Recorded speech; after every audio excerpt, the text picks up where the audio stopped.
AKTA വടക്കൻ Mynagappally unit convention നടത്തി. ജില്ലാ ട്രഷറർ എസ് ഷാജി ഉദ്ഘാടനം ചെയ്തു.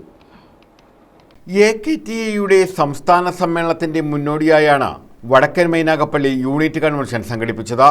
ജില്ലാ ട്രഷറർ എസ് ഷാജി കൺവെൻഷൻ ഉദ്ഘാടനം ചെയ്തു. ദൂരദേശങ്ങളിൽ നിന്നും വരുന്നവർക്ക് ഹോസ്റ്റൽ സൗകര്യത്തോടുകൂടി പഠനം നടത്തുവാനുള്ള സൗകര്യം, ഈ പഠനം പൂർത്തിയാക്കുന്ന ആളുകളെ സംബന്ധിച്ച് അവരുടെ സാധ്യതകൾക്കും കഴിവുകൾക്കും അനുസൃതമായി അവരുടെ പ്രദേശത്തിന്റെ പ്രാധാന്യത്തിന് അനുസരിച്ച് ഈ തൊഴിലിനെ ഏതറ്റം വരെ വികസിപ്പിക്കുവാനും അവർ ആഗ്രഹിക്കുന്ന നിലയിൽ ഈ തൊഴിൽ നടത്തുവാൻ ആവശ്യമായിട്ടുള്ള എല്ലാ അടിസ്ഥാന സൗകര്യങ്ങളും പരിശീലനങ്ങളും നൽകി അവരെ കൈപിടിച്ചുയർത്തുക എന്നുള്ളതാണ് നമ്മുടെ. പ്രസന്നകുമാരി അധ്യക്ഷത വഹിച്ചു. ഏരിയ സെക്രട്ടറി സലാഹുദ്ദീൻ സംഘടനാ റിപ്പോർട്ട് അവതരിപ്പിച്ചു.